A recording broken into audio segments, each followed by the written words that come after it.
Hello, good morning everyone. Welcome back to my channel that is lectures by Dr. Shivi Bhasin. आज जैसा कि मैं आपको शुरुआत से कहती आ रही हूँ कि हम इम्यूनोलॉजी में एक पूरी सीरीज़ डालेंगे लेक्चर्स की। तो आज जो है वही सीरीज़ हम स्टार्ट कर रहे हैं। एक्चुअली मैंने प्लान किया था कि हम पूरा बेसिक ऑफ इम्यूनोलॉजी से स्टार्ट करेंगे और एक एक चीज़ एंटीजन इम्यूनोजन का अंतर समझाते हुए आपको आगे चलेंगे, लेकिन कुछ अभी मेरे स्टूडेंट्स की डिमांड आई है जिनके एग्ज़ाम्स हैं और जिनके टॉपिक्स कवर कराने हैं, तो डिमांड इम्यूनोग्लोबुलिन की है। तो इसलिए मैं स्ट्रेट अवे अभी आज इम्यूनोग्लोबुलिन से स्टार्ट कर रही हूँ, लेकिन मैं इस सीरीज़ में कंटिन्यू करते हुए जो जो बीच में बेसिक टर्मिनोलॉजी आएंगी वो तो आपको इसमें समझाती जाऊँगी, लेकिन इसके अलावा मैं बेसिक का और एक इम्यून रिस्पॉन्स जनरेशन का जो जनरल कंसेप्ट है वहाँ से इस पेपर को फिर अलग से चालू करूँगी। उसका कारण ये है कि ये पेपर यदि आप बेसिक से समझेंगे तो आपको भी अच्छा लगेगा और आपका कंसेप्ट भी क्लियर होगा। ज़्यादातर स्टूडेंट्स जो हैं इसको पेपर को लेके थोड़ा सा इससे डरते हैं क्योंकि ये एक बहुत कंसेप्चुअल पेपर है, लेकिन अगर आप इसे एक सिंप्लीफाइड मैनर में तरीके से समझेंगे तो ये आपको बहुत ईजी लगेगा। और मेरे वीडियो की सीरीज़ को फॉलो करेंगे तो मैं समझती हूँ कि आपको ज़्यादातर इसमें कोई दिक्कत नहीं जाएगी। इम्यूनोलॉजी के जो टॉपिक्स होते हैं वो ज़्यादातर बायोटेक के सिलेबस में आपको मिलेंगे। MSc biotech, BSc plain biotech में भी मिलेंगे, ऑनर्स में भी मिलेंगे, एंड एमएससी जूलॉजी के सिलेबस में भी होते हैं, जूलॉजी में स्पेशलाइजेशन होता है। एंड इम्यूनोग्लोबुलिन तो एक ऐसा टॉपिक है जो कि नीट लेवल पे भी पूछा जाता है। इम्यूनोग्लोबुलिन का बेसिक कंसेप्ट जो है वो नीट लेवल पे भी होता है। तो हम इसे डिले ना करते हुए इम्यूनोग्लोबुलिन का टॉपिक स्टार्ट करते हैं। और ये वीडियो आई थिंक हम 2 पार्ट्स में कवर कर पाएंगे। एक पार्ट में मैं आपको स्ट्रक्चर बताऊंगी केवल इम्यूनोग्लोबुलिन का, जो कि मैं डिटेल्ड वर्जन में बताने वाली हूँ थोड़ा सा, और दूसरा पार्ट जो इस वीडियो का होगा उसमें हम क्लासेस ऑफ इम्यूनोग्लोबुलिन की बात करेंगे। तो सबसे पहले हम स्ट्रक्चर इम्यूनोग्लोबुलिन का क्लासिफिकेशन और फंक्शंस देखेंगे। देखिए, इम्यूनोग्लोबुलिन और एंटीबॉडी, पहले तो हम यहाँ से इस कंसेप्ट को समझने की कोशिश करते हैं। इम्यूनोग्लोबुलिन क्या होते हैं? Basically immunoglobulin Y shaped glycoproteins होते हैं। ठीक है, वाई शेप्ड ग्लाइकोप्रोटीन्स होते हैं जो कि हमारे ब्लड के अंदर प्रेजेंट होते हैं। ठीक है ना, ये 2 तरह से प्रेजेंट हो सकते हैं, या तो ये बी सेल के रिसेप्टर के रूप में प्रेजेंट हो सकते हैं या फिर ये सिक्रीटरी एंटीबॉडीज के रूप में प्रेजेंट हो सकते हैं। ठीक है, समझ रहे हैं मेरी बात को? बेसिकली ये क्या है? ग्लाइकोप्रोटीन है जो कि हमारी ब्लड के अंदर हमारे इम्यून सिस्टम के एक मेन कंपोनेंट के रूप में प्रेजेंट होते हैं, या तो ये हमारे बी सेल्स के ऊपर एज रिसेप्टर प्रेजेंट हो सकते हैं, या फिर ये सिक्रीटरी इन नेचर होते हैं और एज एंटीबॉडी हमारे ब्लड में पाए जाते हैं। यदि मैं इसके बेसिक स्ट्रक्चर की बात करूं तो इम्यूनोग्लोबुलिन का स्ट्रक्चर जो होता है वो वाई शेप्ड स्ट्रक्चर होता है, और ये स्ट्रक्चर दिया था रॉडने पोर्टर ने 1962 में, है ना। रॉडने पोर्टर का नाम बहुत इंपॉर्टेंट है और उनका वाई शेप्ड इम्यूनोग्लोबुलिन स्ट्रक्चर 1962 में दिया था, जिसके लिए उनको नोबेल प्राइज भी मिला था। ठीक है, इम्यूनोग्लोबुलिन ग्लोबुलर प्रोटीन्स होते हैं ज़्यादातर, जैसा कि मैंने बताया। एक्चुअली यहाँ पर एक बात आपको समझना बहुत ज़रूरी है। इम्यूनोग्लोबुलिन और एंटीबॉडी, हम 2 शब्द बोलते हैं और 2 ही शब्द पढ़ते हैं। इन शब्दों में वही अंतर है जो एंटीजन और इम्यूनोजन का अंतर होता है। इम्यूनोग्लोबुलिन एक्चुअली क्या होता है, यदि स्ट्रक्चरली मैं बात करूँ तो इम्यूनोग्लोबुलिन और antibody structurally they are one and the same thing, उनमें स्ट्रक्चरली कोई अंतर नहीं है। लेकिन फंक्शनली अगर मैं इसके बारे में बात करूं तो इम्यूनोग्लोबुलिन और एंटीबॉडी 2 अलग अलग शब्द हैं। इम्यूनोग्लोबुलिन और एंटीबॉडी अंतर क्या है? इम्यूनोग्लोबुलिन हम एक ऐसे स्ट्रक्चर को कहते हैं या ऐसे एक मॉलिक्यूल को कहते हैं जो कि बी सेल के ऊपर रिसेप्टर की तरह प्रेजेंट है। ठीक है ना, और वो या तो बी सेल के ऊपर इस रिसेप्टर की तरह प्रेजेंट होगा या ब्लड के अंदर रिलीज होकर एंटीबॉडी एक्टिविटी रखेगा। ओके, मेरी बात को ध्यान से सुनिए। अगर कोई मॉलिक्यूल वाई शेप्ड स्ट्रक्चर वाला ग्लाइकोप्रोटीन बी सेल के स्ट्रक्चर के ऊपर, बी सेल के मेम्ब्रेन के ऊपर एज ए रिसेप्टर प्रेजेंट है, या फिर वो मॉलिक्यूल ब्लड के अंदर रिलीज हो रहा है और फंक्शन कर रहा है एंटीजन को मारने के लिए, ठीक है, फंक्शन कर रहा है एज ए एंटीबॉडी, तो दोनों ही परिस्थिति में वो स्ट्रक्चरली क्या हुआ, इम्यूनोग्लोबिन हुआ। लेकिन ऐसा इम्यूनोग्लोबुलिन जो एंटीबॉडी एक्टिविटी भी रखता है, वो इम्यूनोग्लोबिन न रह के क्या बन जाता है, एंटीबॉडी बन जाता है ना। यानी साधारण भाषा में बोलूँ तो स्ट्रक्चरली एंटीबॉडी और इम्यूनोग्लोबुलिन दोनों एक ही बात है, दोनों वाई शेप्ड स्ट्रक्चर्स होते हैं, वाई शेप्ड ग्लाइकोप्रोटीन्स होते हैं। लेकिन फंक्शनली इम्यूनोग्लोबुलिन केवल एक काम करता है कि वो बी सेल के ऊपर एज ए रिसेप्टर प्रेजेंट रहता है और एज ए रिसेप्टर फंक्शन करता है। लेकिन जब यही इम्यूनोग्लोबुलिन ब्लड के अंदर रिलीज होने लगे और एंटीबॉडी एक्टिविटी एक्वायर कर ले, एंटीबॉडी एक्टिविटी एक्वायर करने का मतलब है कि उसमें ये क्षमता आ जाए कि वो एंटीजन से फाइट करके एंटीजन को बॉडी से बाहर एलिमिनेट करने की कैपेसिटी रखे, तो ऐसी कंडीशन में इम्यूनोग्लोबुलिन क्या कहलाएगा, इम्यूनोग्लोबुलिन न रहकर वो एंटीबॉडी बन जाएगा और उसकी जो एक्टिविटी है वो एंटीबॉडी एक्टिविटी कहलाएगी। ठीक है ना, ये डिफरेंस समझना बहुत ज़रूरी। यहाँ एक बात और समझ लीजिए कि सभी एंटीबॉडी जो होती हैं वो इम्यूनोग्लोबुलिन होती हैं। All antibodies are immunoglobulins but all immunoglobulins are not antibodies. सभी इम्यूनोग्लोबुलिन एंटीबॉडी नहीं होते। ऑल एंटीबॉडी आर इम्यूनोग्लोबुलिन मतलब स्ट्रक्चरली हर एंटीबॉडी का स्ट्रक्चर कैसा होगा, इम्यूनोग्लोबुलिन के माफिक ही होगा, वाई शेप्ड स्ट्रक्चर होगा। आगे हम चेंज वेंज देखेंगे, वैसी ही चेंज होंगी। लेकिन फंक्शनली हर इम्यूनोग्लोबुलिन एंटीबॉडी नहीं होता, क्योंकि मैंने आपको बताया कि कुछ इम्यूनोग्लोबुलिन का फंक्शन होता है कि वो सेल के ऊपर फंक्शन करके प्रेजेंट रहते हैं एज ए रिसेप्टर, सेल से बाउंड रहते हैं एज ए रिसेप्टर, और उसके बाद एक रिसेप्टर की तरह ही काम करते हैं, एक एंटीबॉडी की तरह काम नहीं करते। तो जो इम्यूनोग्लोबुलिन एंटीबॉडी की तरह काम करते हैं वो एंटीबॉडीज़ कहलाते हैं, और जो इम्यूनोग्लोबुलिन एंटीबॉडी की तरह काम नहीं कर पाते वो केवल इम्यूनोग्लोबुलिन कहलाते हैं। ठीक है, ये इन दोनों के बीच का अंतर समझना बहुत ज़रूरी है। एंटीजन इम्यूनोजन का भी ऐसे ही अंतर होता है, पर मैं इस वीडियो में नहीं बताऊंगी। जब हम उसकी अलग बात करेंगे तो मैं अलग से आपको उसका डिफरेंस समझाऊंगी, है ना। यहाँ पे आप सिर्फ एंटीबॉडी और इम्यूनोग्लोबुलिन का अंतर समझिए, और ये समझिए कि इम्यूनोग्लोबुलिन का जो स्ट्रक्चर होता है वो बेसिकली एक वाई शेप्ड स्ट्रक्चर होता है, जो कि पोर्टर द्वारा 1962 में दिया गया था। इम्यूनोग्लोबुलिन बेसिकली एक ग्लाइकोप्रोटीन है जो कि बॉडी के इम्यून सेल्स द्वारा, बी सेल्स द्वारा बनाया जाता है, और ये बी सेल के ऊपर एज ए रिसेप्टर भी फंक्शन कर सकता है। अगर ये बी सेल के ऊपर एज ए रिसेप्टर फंक्शन करता है तो ये सिर्फ एक इम्यूनोग्लोबुलिन रहेगा, और अगर ये सिक्रीट होकर ब्लड में जाएगा और एंटीबॉडी एक्टिविटी रखेगा, यानी कि वो क्षमता रखेगा जिसके तहत ये एंटीजन को अटैक करके एंटीजन को बॉडी से एलिमिनेट कर सकता है, तो ये सिर्फ इम्यूनोग्लोबुलिन नहीं रह जाएगा, ये क्या बन जाएगा, एंटीबॉडी बन जाएगा। और इम्यूनोग्लोबुलिन और एंटीबॉडी स्ट्रक्चरली सेम चीज़ है, लेकिन फंक्शनली दोनों में अंतर है। इम्यूनोग्लोबुलिन केवल रिसेप्टर बाउंड होता है, लेकिन एंटीबॉडी एंटीजन एलिमिनेशन का फंक्शन करती है। ठीक है, अब अगर मैं इसकी कॉम्पोजिशन वाइज इसकी बात करूं तो इम्यूनोग्लोबुलिन बेसिकली जैसा मैंने बताया ग्लाइकोप्रोटीन्स हैं, जिसके अंदर 82 से 96% पॉलीपेप्टाइड होता है, यानी कि प्रोटीनेशियस पोर्शन होता है, 4 से 18% कार्बोहाइड्रेट होता है ना, और टोटल जो प्लाज्मा प्रोटीन है उसका ये 20% बनाते हैं, है ना। जो टोटल प्लाज्मा प्रोटीन होता है उसका इम्यूनोग्लोबुलिन्स कितना बनाते हैं, 20% फॉर्म करते हैं। ठीक है ना, ये हमें समझना बहुत ज़रूरी है। अब ये देखिए जनरल डिफरेंशिएशन का डायग्राम यहाँ पे दिया है कि जो बी सेल है वो प्लाज्मा अपने एक्टिवेशन के बाद 2 में डिवाइड करता है। इसका वीडियो हम अलग से बनाएंगे, अभी बस इतना समझ लीजिए कि after activation and differentiation B cell divides into plasma cell and memory cell, और जो प्लाज्मा सेल होता है वो एंटीबॉडीज बनाने का काम करता है। ठीक है, अब मैं डिटेल में जो इम्यूनोग्लोबुलिन का स्ट्रक्चर है उसके बारे में अपन एक एक करके बात करेंगे, और एक एक पॉइंट जो मैं बोल रही हूँ उसे आप पॉइंट दर पॉइंट अच्छे से समझते जाइएगा, तो आपको स्ट्रक्चर समझने में कभी भी कोई भी दिक्कत नहीं होगी। देखिए, इम्यूनोग्लोबुलिन का सीधे हम यहाँ स्ट्रक्चर ले लेते हैं। ठीक, यहाँ आपको बेसिकली 2 चेन दिखेंगी। ये जो बाहर वाली चेन है जहाँ VL और CL लिखा है, ये बाहर वाली चेन, ये जो चेन है ये बाहर वाली, ये लाइट चेन है। ठीक है, ये जो छोटी चेन दिख रही है ये लाइट चेन है, और ये जो येलो कलर की बड़ी चेन दिख रही है ये हैवी चेन है।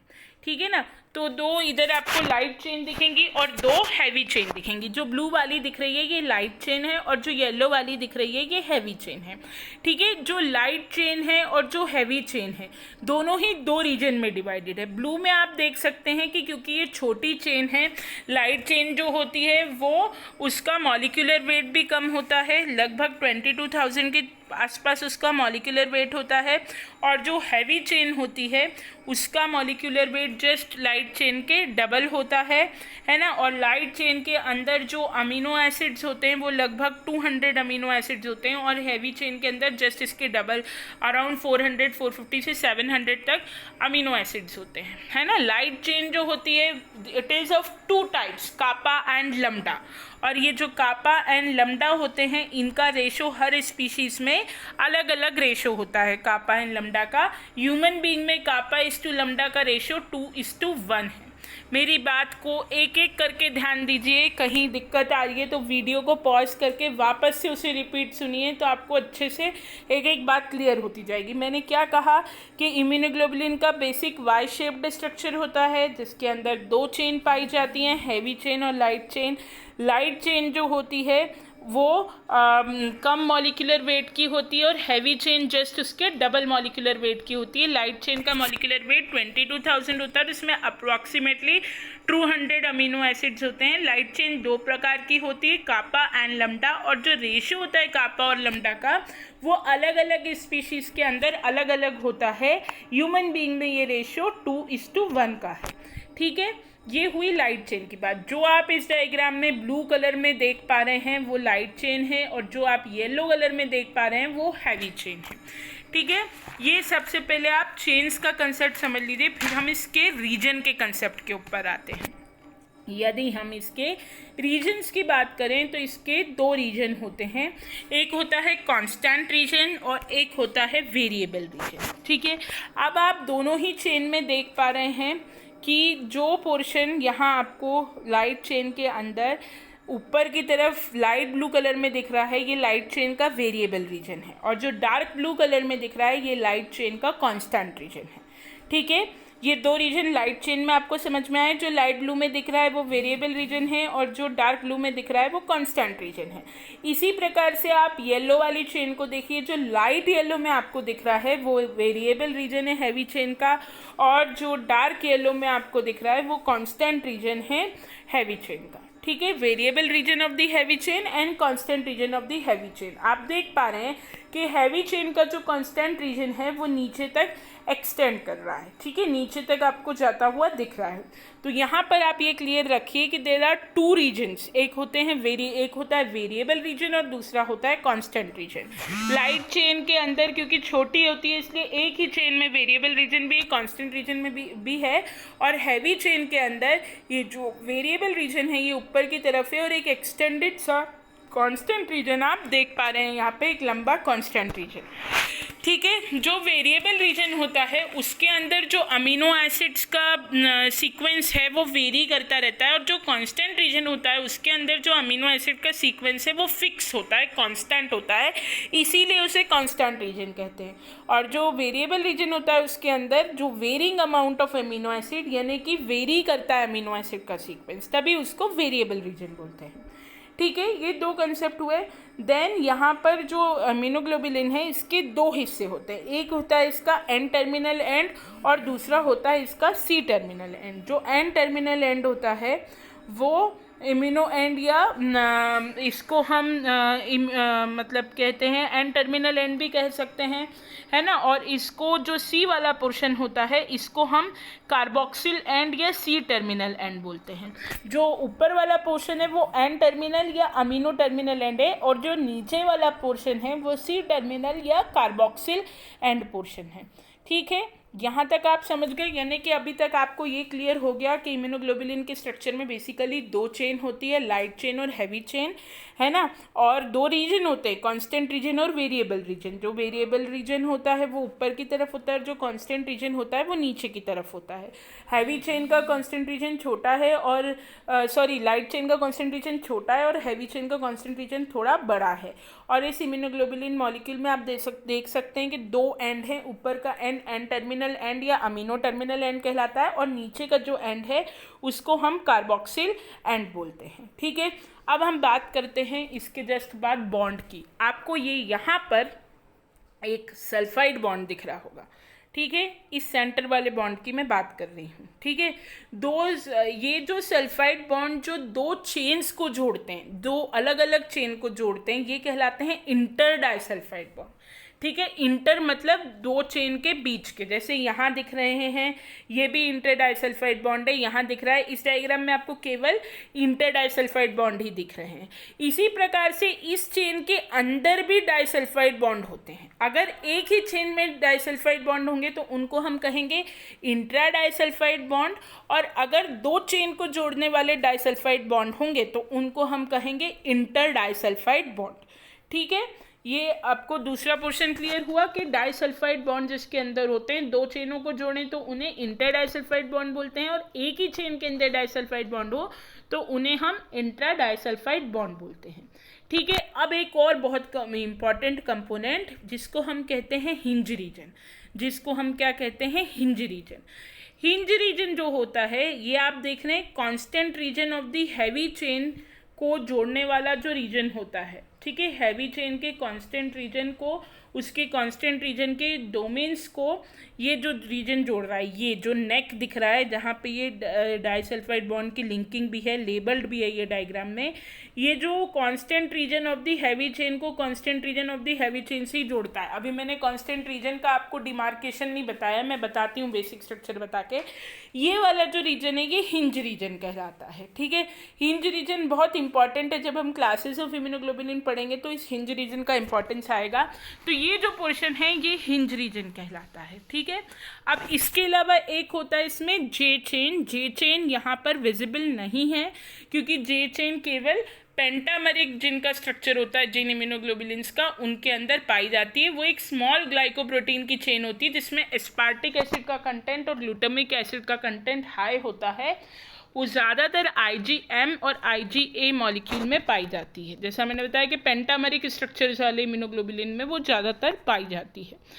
ठीक है ना। तो अब एक चीज़ यहाँ और समझ लीजिए कि ये जो पोर्शन है ये FAB पोर्शन है, ये फ्रैगमेंट एंटीजन बाइंडिंग साइट है। यहाँ पर जो है ये FAB पोर्शन है। FAB पोर्शन का मतलब होता है एंटीबॉडी का वो साइट जो एंटीजन से बाइंड करेगा। एंटीजन बाइंडिंग साइट, एंटीबॉडी का एंटीजन बाइंडिंग साइट जो होता है, जो जाकर एंटीजन से बाइंड करेगा, उसको FAB पोर्शन बोलते हैं। और एंटीबॉडी का वो हिस्सा जो एंटीजन से बाइंड नहीं करता है उसे FC पोर्शन बोलते हैं। ठीक है, तो ये ऊपर की तरफ FAB पोर्शन है, एंटीजन बाइंडिंग साइट, और नीचे की तरफ FC पोर्शन है। ये डायग्राम में और क्लियर होगा आपको, है ना। अब बात मैंने जो आपको बेसिक स्ट्रक्चर्स की इसके अंदर कर ली। अब मुझे आपको यहाँ पर एक चीज़ बतानी बहुत ज़रूरी हो जाती है कि जैसे मैंने आपको लाइट चेन का डिमार्केशन बताया कि लाइट चेन दो प्रकार की होती है, लैम्डा और कापा। और मैंने ये भी बताया कि कापा इस टू लैम्डा का जो रेशो होता है वो 2:1 होता है और ह्यूमन बींग्स के अंदर, और ये रेशो वेरी करता है from species to species. Okay, then variable region, constant region तो मैंने आपको बताया।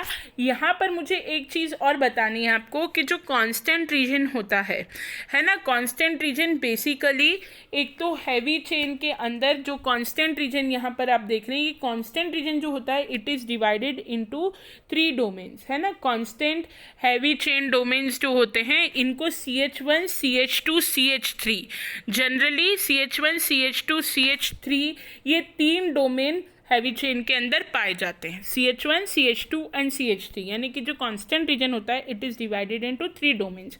और एक जो IgM और IgE इम्यूनोग्लोबुलिन है उनके अंदर एक एडिशनल CH4 डोमेन भी पाया जाता है।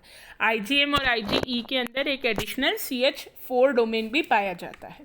ठीक है ना, ये बात आप क्लियर रखिएगा। और इसके बाद आपको एक बात यहाँ पर और थोड़ी सी समझनी है, जिसे मैंने जानबूझकर उस समय नहीं समझाया, अब समझा रही हूँ। ये आप ध्यान में रखना है, बहुत ही इंपॉर्टेंट है, क्योंकि इसी से इम्यूनोग्लोबुलिन के क्लासेस जो हैं वो आपको समझ में आएंगे। वो ये कि जो हैवी चेन होती है, जिस प्रकार मैंने आपको लाइट चेन बताई, मैंने लाइट चेन बताते समय आपको बताया कि लाइट चेन 2 प्रकार की होती है, कापा और लैम्डा। जो हैवी चेन होती है वो भी 5 प्रकार की होती है। ठीक है, हैवी चेन 5 प्रकार की होती है। वो होती है गामा।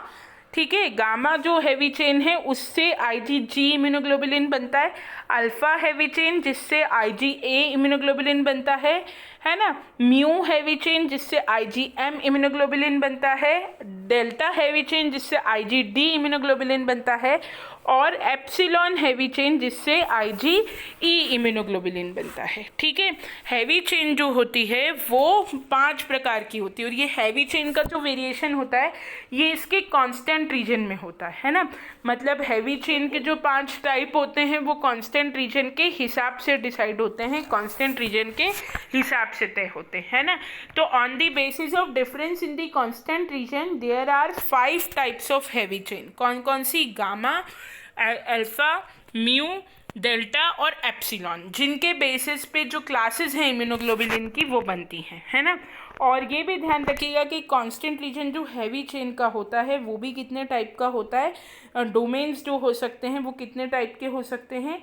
ये डोमेन्स हो सकते हैं CH1, CH2, CH3 और IgE और IgM के अंदर एक CH4 भी होता है। ठीक है, इतना कंसेप्ट आपको बेसिक स्ट्रक्चर के बारे में, इम्यूनोग्लोबुलिन के बेसिक स्ट्रक्चर के बारे में ध्यान रखना है। मैं एक बार फिर से इसे बताती हूँ ताकि आपको कन्फ्यूजन ना हो कि जो इम्यूनोग्लोबुलिन का बेसिक स्ट्रक्चर होता है, यदि हम उसकी बात करें तो सबसे पहले इम्यूनोग्लोबुलिन का स्ट्रक्चर पोर्टर ने दिया था, यही याद रखना है। 1962 में दिया था, ये याद रखना है। ये एक वाई शेप्ड स्ट्रक्चर है, ये आपको याद रखना है। प्लस आपको ये याद रखना है कि इस स्ट्रक्चर के अंदर 2 चेन्स पाई जाती हैं। एक तो कंटेंट भी याद रखिएगा कि मैक्सिमम 82 to 90% इसके अंदर प्रोटीन पाया जाता है, देन 4 to 16% कार्बोहाइड्रेट पाया जाता है, स्मॉल अमाउंट में फैट पाया जाता है इसके अंदर। लेकिन ये बेसिकली एक ग्लाइकोप्रोटीन है।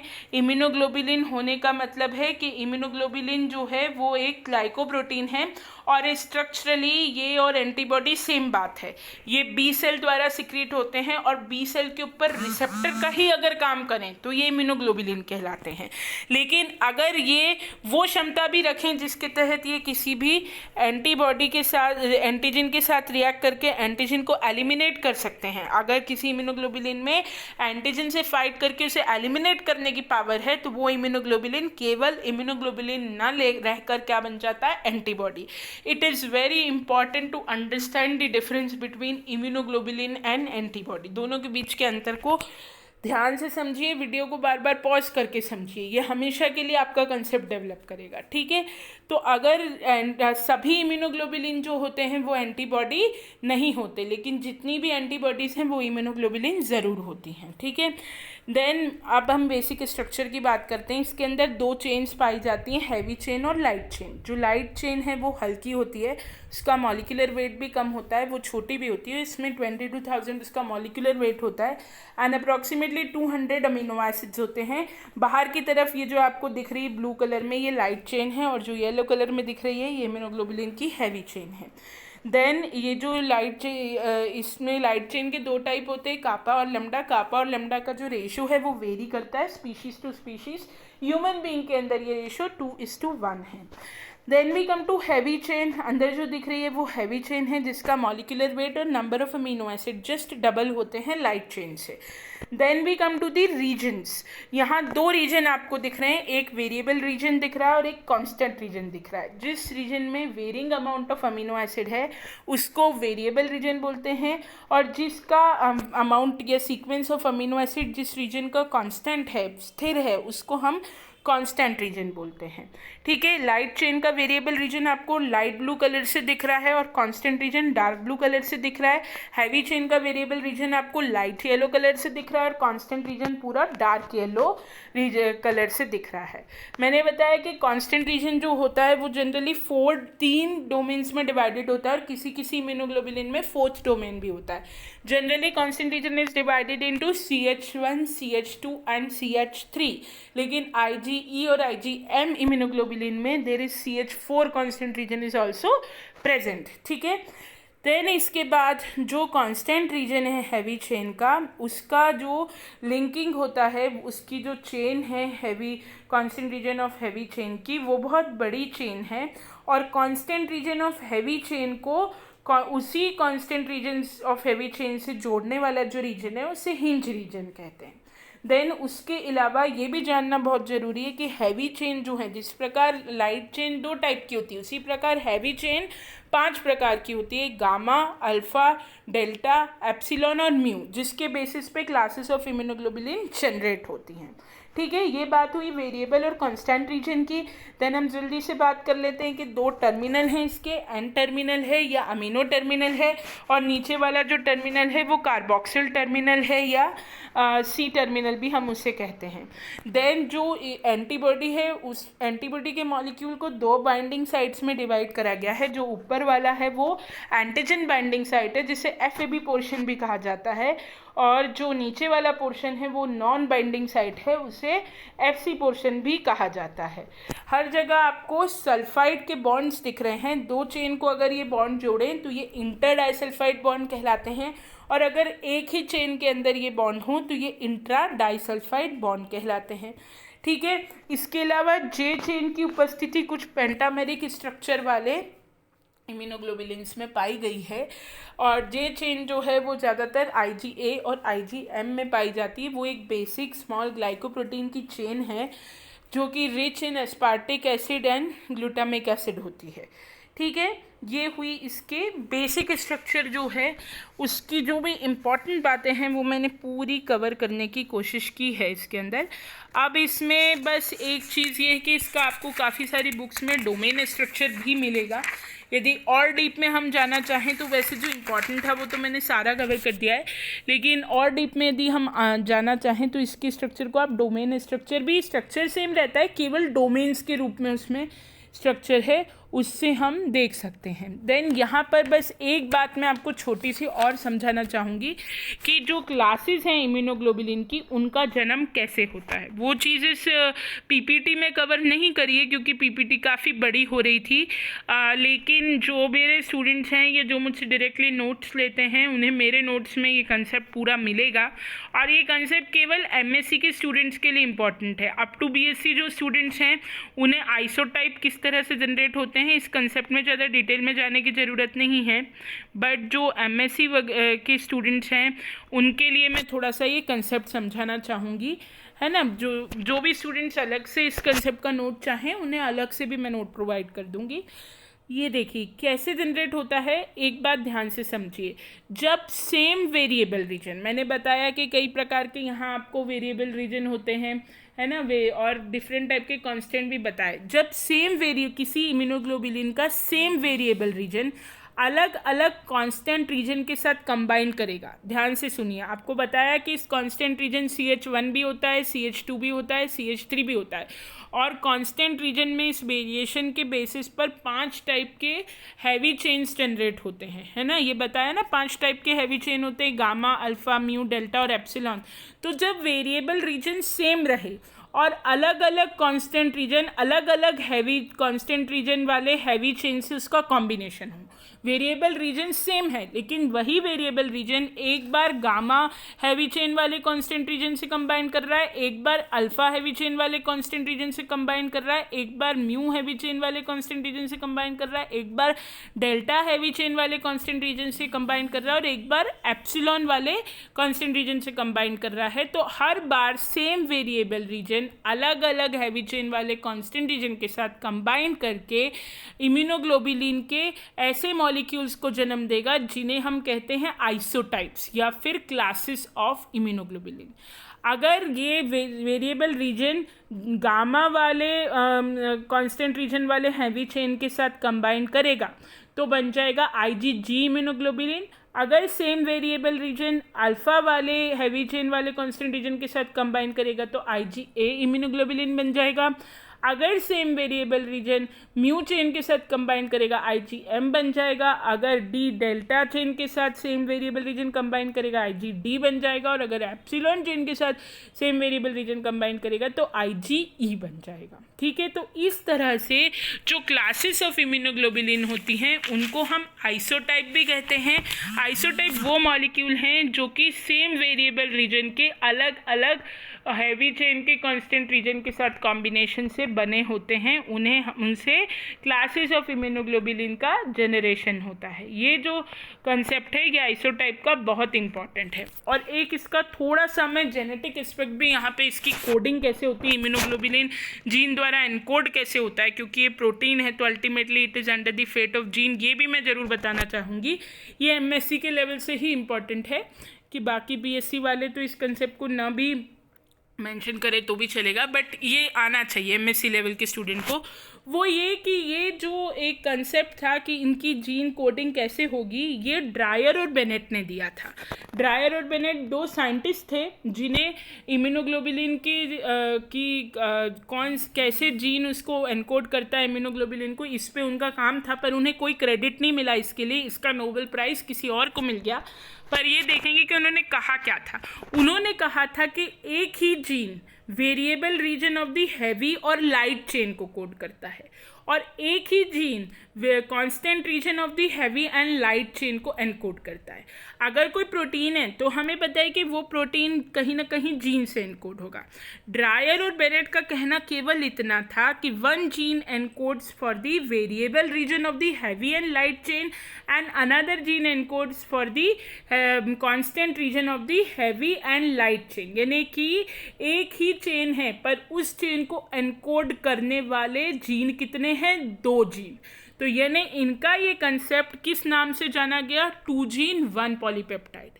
2 जीन मिल करके 1 पॉलीपेप्टाइड को एनकोड कर रहे हैं। एक ही gene variable region of the heavy and light chain encode कर रहा है और एक ही gene constant region of the heavy and light chain encode कर रहा है।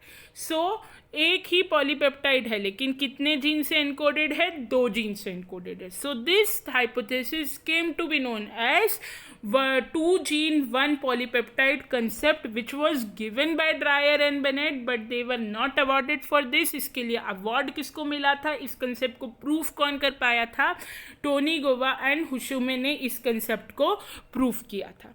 ठीक है, अब टोनी गोवा एंड हुशुमे ने भी एक्सपेरिमेंट कंडक्ट किया था लेकिन वहाँ तक हम नहीं जाएंगे, वो केवल वो स्टूडेंट्स के लिए इंपॉर्टेंट होता है जो कि स्पेशलाइजेशन में इम्यूनोलॉजी पढ़ते हैं MSc या MPhil में। बाकी जनरल MSc तक तो आप ये कंसेप्ट भी लिखेंगे तो ये मोर देन सफिशेंट है कि ड्रायर बेनेट ने बताया था कि 2 gene encodes for 1 polypeptide, same gene encodes for the variable region of heavy and light chain and another gene encodes for the constant region of heavy and light chain and combination of same variable region, एक ही variable region का अलग अलग heavy chain constant region के combination से classes of immunoglobulin का generation होता है जिन्हें कि isotypes कहा जाता है। ठीक है, आई होप आपको स्ट्रक्चर बहुत अच्छे से समझ में आ गया होगा। वीडियो जो है वो थोड़ा लंबा भी हो गया है, इसलिए अब मैं इस लेक्चर को यहीं ख़त्म करती हूँ। ये स्ट्रक्चर ऑफ इम्यूनोग्लोबुलिन से रिलेटेड है। अब हम अगले लेक्चर में क्लासेस का कंसेप्ट देखेंगे और आइसोटाइप्स जो जनरेट हुए उनकी प्रॉपर्टीज़ कैसी है ये देखेंगे। यहाँ इस लेक्चर में कोई भी प्रॉब्लम हो या अगर आपको नोट का कुछ भी प्रॉब्लम हो तो प्लीज़ मुझे कमेंट करके बताइए और अगर वीडियो अच्छा लगे तो इसे लाइक शेयर ज़रूर करें। Thank you very much.